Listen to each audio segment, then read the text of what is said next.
அன்பான தேவனுடைய பிள்ளைகளே, ஆண்டவராகிய இயேசு கிறிஸ்துவின் நாமத்தில் உங்களை நான் வாழ்த்துகிறேன். ஒரு வசனத்தை நான் வாசிக்கிறேன். 1 கொரிந்தியர் 10:31. ஆகையால் நீங்கள் புசித்தாலும் குடித்தாலும் எதை செய்தாலும் எல்லாவற்றையும் தேவனுடைய மகிமைக்கென்று செய்யுங்கள்.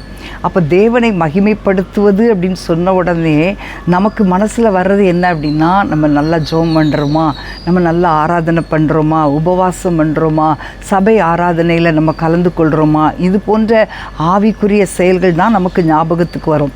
ஆனால் ஆண்டவர் இந்த காரியத்தை சொல்லும்போது நமக்கு நம்முடைய வாழ்க்கையில் ஒருவேளை இது எனக்காக, இது தேவனுக்காக அப்படின்னு சொல்லி 2 பகுதிகள் இருக்கக்கூடாது. நம்ம பேசுகிற வார்த்தை, நாம் வேலை செய்கிற முறை, குடும்பத்தை நடத்துகிற விதம், ஒருவேளை பணத்தை பயன்படுத்துகிற முறை, மற்றவர்களை நடத்துகிற விதம் எல்லாமே தேவனுக்கு மகிமையை வெளிப்படுத்த வேண்டும். ஆமேன். இந்த ஒரு வசனத்தின் மூலமாக நம்ம ஒரு உண்மையை நம்ம பார்க்க போகிறோம்.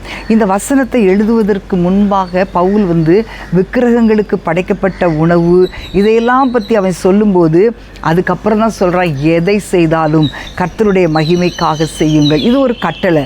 ஒரு கிறிஸ்தவன் நம்ம கிறிஸ்தவங்களாக பிறந்துட்டோம் அப்படின்னா எந்த காரியத்தையும் செய்வதற்கு முன்பாக ஒரு கேள்வியை கேட்கணும், இது தேவனை மகிமைப்படுத்துமா, இது தேவனை பிரியப்படுத்துமா.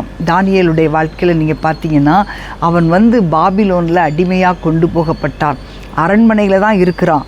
அப்போது அவனுடைய வாழ்க்கையில் ராஜாவுக்கு கொடுக்கப்பட்ட உணவு அவனுக்கு கொடுக்குறாங்க, சேங்ஷன் பண்ணுறாங்க. ராஜா குடிக்கிற திராட்சரசம் யாருமே அந்த இடத்துல இல்லை. அதை சாப்பிட்லாம், அதை குடிச்சிருக்கலாம். ஆனால் ஒரே ஒரு காரியம் அவன் செய்தான், ஒரு விஷயத்தை யோசித்தான், இந்த உணவு தேவனை மகிமைப்படுத்துமா, இந்த திராட்சரசத்தை குடிப்பது ஆண்டவரை மகிமைப்படுத்துமா. உடனே ஒரு தீர்மானம் எடுக்கிறான், இந்த ராஜாவின் போஜனத்தினாலும் இந்த காரியத்தினால நான் என்னை தீட்டுப்படுத்த மாட்டேன் என்று சொல்லி ஒரு உறுதியான தீர்மானத்தை எடுத்தான். நீங்கள் பாருங்களேன், சில நேரங்களில் நம்ம ஆண்டவருடைய மகிமைக்காக சில காரியங்களை விட்டு கொடுக்க வேண்டியது இருக்கும். சில காரியங்கள் நம்ம எல்லாரும் உட்கார்ந்து பேசிகிட்டு இருக்கும்போது, நிறைய பேர் ஃப்ரெண்ட்ஸோடு பேசிகிட்டு இருக்கும்போது சில காரியங்கள் ஆண்டவரை பிரியப்படுத்துகிற காரியங்கள் இருக்காது. ஆனால் நம்ம அதில் விட்டு கொடுக்கும்போது ஆண்டவர் நம்மை உயர்த்துவார். தானியேல் அதை விட்டு கொடுத்தான். பாபிலோனில் அவனை அதிகாரியாய் கர்த்தர் உயர்த்தினார். அடுத்தது பார்த்திங்கன்னா, யோசேப்புடைய வாழ்க்கையில் அவன் எல்லா இடத்திலும் அவன் தன்னுடைய சாட்சியை காத்து கொண்டான்.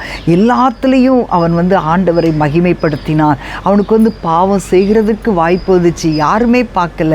அந்த போத்திபாருடைய மனைவி பாவத்துக்கு இழுக்கும்போது, ஆனால் அவன் சொல்கிறான், இவ்வளோ பெரிய காரியத்தை செய்து நான் தேவனுக்கு விரோதமாக இந்த பாவத்தை செய்வது எப்படி? அப்போ அவனுக்குள்ள ஒரு பயம், தேவன் என்னை பார்த்து கொண்டிருக்கிறார். அந்த இடத்துல யாருமே இல்லை தான். ஆனால் பாருங்களேன், அவன் அந்த முடிவு எடுத்தான். அதனால் அவனுக்கு என்ன கிடச்சிச்சு? சிறைச்சாலையில் போடப்பட்டான், பொய் குற்றச்சாட்டப்பட்டு. ஆனால் அவனுடைய வாழ்க்கையில் ஒரே ஒரு நாளில் திடீரென்று ஒரு அழைப்பு வந்தது. அவனுக்கான ஆசீர்வாதத்தை ஆண்டவர் அவனுக்கு கொடுத்தார். உண்மையிலே அவன் உண்மையாக இருந்தபடினால் அவன் தன்னுடைய ஆசையை அவன் ரொம்ப முக்கியப்படுத்தலை, ஆண்டவரை மகிமைப்படுத்தினார். கர்த்தருடைய நாமம் மகிமைப்படணும். நம்ம எடுக்கிற ஒவ்வொரு முடிவுகள்லையும் தேவனை மகிமைப்படுத்தணுன்ற எண்ணம் நமக்கு இருக்கும்போது நிச்சயமாய் ஆண்டவர் நம்மை ஆசீர்வதிப்பார். இப்போ நம்ம கிறிஸ்தவங்களாயிட்டோம். நம்ம என்ன பண்ணுறோம் அப்படின்னா, ஒருவேளை ஞாயிற்றுக்கிழமை ஆராதனையில் மட்டும் நம்ம போய் ஆண்டவரை தேடினா போதும் அப்படின்ற இருக்கக்கூடாது. திங்கட்கிழமையிலையும் சரி, நம்ம சனிக்கிழமை வரைக்கும் வீட்லேயும் சரி, வேலை பார்க்குற இடத்துலையும் சரி, தனிமையாக இருக்கிற இடத்துலையும் சரி, உண்மையில் யாரும் இல்லாத இடத்துலையும் சரி, ஆண்டவரை மகிமைப்படுத்த வேண்டும்.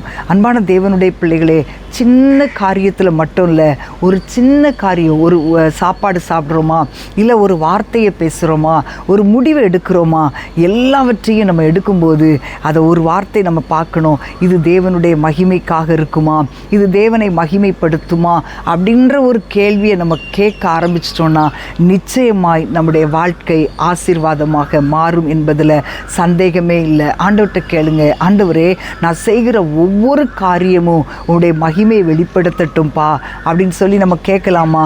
நம்ம ஆண்டவருடைய சமூகத்தை நோக்கி பார்த்து இப்பொழுது ஜெபிக்கலாமா? அன்பின் ஆண்டவரே, உம்மை ஸ்தோத்தரிக்கிறோம் அப்பா. ஆண்டவரே, எங்களுடைய வாழ்க்கையில் உமக்கு மகிமை கொடுக்காத எந்த பழக்கம் இருந்தாலும், ஆண்டவரே, எந்த காரியம் இருந்தாலும் அதை இன்றைக்கே நாங்கள் விட்டு கொடுக்கிறோம் அப்பா. எந்த காரியத்திலும் நாங்கள் காம்ப்ரமைஸ் பண்ணாதபடி ஒரு உறுதியான தீர்மானம் எடுத்து எதை செய்தாலும் உம்முடைய நாமத்தின் மகிமைக்காக நாங்கள் செய்ய ஆண்டவரே எங்களுக்கு உதவி செய்வீராக. தானியேலைப் போல நாங்கள் சமரசம் செய்யாதபடி, யோசேப்பை போல ஆண்டவரே பாவத்துக்கு விட்டு கொடுக்காதபடி, யோசேப்பை போல தகப்பனே உம்முடைய நாமத்தை மகிமைப்படுத்த எங்களுக்கு உதவி செய்வீராக. எங்கள் சிந்தனைகள் உமக்கு மகிமையை கொண்டு வரட்டும். எங்களுடைய வார்த்தைகள் உமக்கு மகிமையை கொண்டு வரட்டும். நாங்கள் செய்கிற ஒவ்வொரு வார்த்தைகளும் உமக்கு மகிமை கொண்டு வரட்டும் அப்பா. நீரே ஆசீர்வதியும், வழிநடத்தும். இயேசுவின் நாமத்தில் பிதாவே, ஆமேன், ஆமேன். அன்பான தேவனுடைய பிள்ளைகளே, ஒவ்வொரு காரியமும் ஆண்டவருக்கு மகிமையை கொண்டு வருகிற காரியங்களை நாம் செய்கிறோமா? தனிமையில் இருந்தாலும், யாரும் பார்க்காத நிலையில் இருந்தாலும் ஆண்டவரை மகிமைப்படுத்துகிற காரியங்களை யோசிக்கிறோமா? நம்முடைய நினைவுகள் எப்படி இருக்குது? இப்படிலாம் நீங்கள் யோசித்து பார்த்தீங்கன்னா நிச்சயமாய் உங்களுடைய வாழ்க்கையிலே ஆண்டவர் ஒரு உயர்வை கட்டளையிடுவார். அது யாருக்குமே புரியாத ஒரு புதிராயிருக்கும்.